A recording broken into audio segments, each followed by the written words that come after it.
Bobby's fouled, Bobby Moore, quick free kick, enter the start of the hat-trick. Yes, a lot of people ask me in the final, what do I regard as my best goal? And I always say the first. A, because we were down after 12 and a half minutes, and B, because it was another goal created by two players from the same club. And I think you can't underestimate the impact that three players in different positions can have on a game, who understand each other and been playing the same way since they were 16 and 17-year-olds. And at West Ham, we had this philosophy where if the free kick was on to take it quick, you would take it. Nowadays, you're probably not allowed to do it because the referee sets things up and everything's got to be set. There's got to be maybe a tricky way of doing it. But we always felt from throw-ons, corners and free kicks, and practiced it, if something was on, use your brain and take it. And Bobby saw we had this understanding between us again because of working at club level. We understood that you leave the space in the middle of the box, and that's where the ball's got to get to, and both the ball and the man arrive at the same time. And amazingly enough, from great German players who when they mark you, they're around, for 90 minutes, they're inside your shirt. If you look at the picture of the goal, my German mark at Hotges was probably about 10 yards away from me. And that was because that amazingly quick free kick and that understanding. Now we come to the goal, which you have been asked a million times, but how can you talk to Sir Geoff Hurst without talking about the goal? The goal where you swivel, you say you didn't see it when after it hit the crossbar because you were facing the other way. The ball comes down. There wasn't the technology there is now. We'd have had that question answered now, surely, on Sky Sports. We'd have known. We'd have known, and it would have shown quite clearly the ball was well over. I'm not sure. Listen, does it matter? It was given by a Russian linesman who told the Swiss it was over. And neither of them could speak the same language. No one could speak any languages the players were involved in. Now, come on. It hits the crossbar. It's got to be all over the line. The only shot that we've seen, which Oxford University have simulated, shows it wasn't all over the line. How do you react to that? Well, how I react is to tell you how I felt at the time. Yeah. If I take you through, first of all, I was very pleased with the power I got on the shot. It was the goal itself that was behind me. I had to take a couple of touches, hit it quite low down to get the power. As I hit it, I fell over. The ball hit the crossbar, and on this particular shot, the ball from where I was falling, the ball came down behind the goalkeeper on the line. So I didn't see the ball where it finished.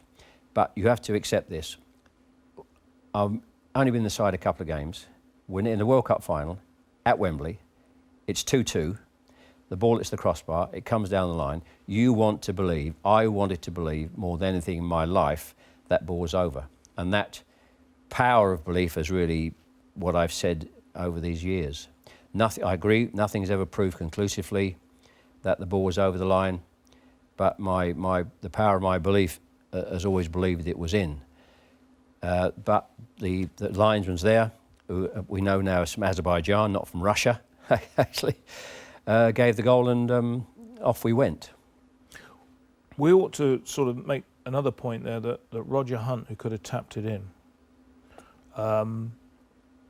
turned without tapping it in. He would be the one person that you would be convinced listening to, I suppose. Yes, and he's always been very clear. He felt it was in. Yeah. And your instinct as a striker, and it was to follow up and knock the ball in if you're not sure.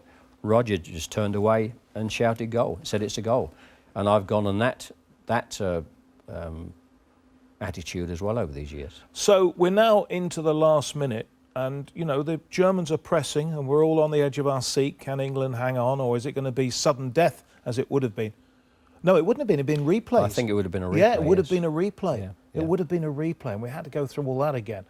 So we are hoping that England will hang on, and suddenly the ball's cleared. Now, as you're running, it's cleared to you. You're running towards the German goal, and people are on the pitch. Hence the when you score, the famous remark from Kenneth Wolstenholme, the BBC commentator, they think it's all over, referring to the crowd, and you shoot, score, and they say it is now. He says it is now, very famous phrase. Did you know that you'd scored in time? No, well, I'll just go back to the start of your comments there. You said the ball was cleared to me. I think it's a bit detrimental to the great Bobby Moore. Yeah, actually, it was a fantastic pass. It was a fantastic pass. It was a fantastic One of his great attributes was hitting Stand corrected, yeah. I have to say. So Yes, you must do. It was a fantastic pass. And he, from defence to attack, he was brilliant at hitting the front player, as he did at West Ham and for me at England. But did I know the ball had counted? No. Had scored? No. Almost as the ball went in, the referee blew for time. So I wasn't sure the goal had counted. I wasn't bothered because you mentioned earlier, is a hat-trick important? No. The result's important. The hat-trick is a secondary thing. It would have been absolutely waste of time sitting here talking about a hat-trick now, how we got beat. And it's the result that counts. It'd be interesting enough, once we won the game and sitting in the dressing room, I wasn't sure whether it counted. And after the game, I just went, at some stage, I went back to look at the scoreboard to see it said 4-2 and realised that the goal had counted. But still, for me, it wasn't a significant achievement or a significant thought about the 3 goals. And I've talked a bit earlier in the interview about the camaraderie, the team spirit, the friendship, and I think the fulfilment of winning something with a group of players. And it's the winning with a group of players is important. Who gets the goals or not is immaterial. It really is immaterial. I know the hat-trick is significant. It's not been achieved since. It's a major milestone in football. But personally, for me, being part of a winning team is that particular team, that particular group of players, for me, is far overrides any talk about the hat-trick itself. Technically, though, it was, I have to tell you, it was a perfect hat-trick. It was a header, a left foot and a right foot. Yes, that's been mentioned a few times, yeah. I think one thing I was good at, I guess, I was not bad in the air, and I was pretty two-footed as well. Yeah. Although Bobby Charlton, I mentioned earlier, was very ambidextrous.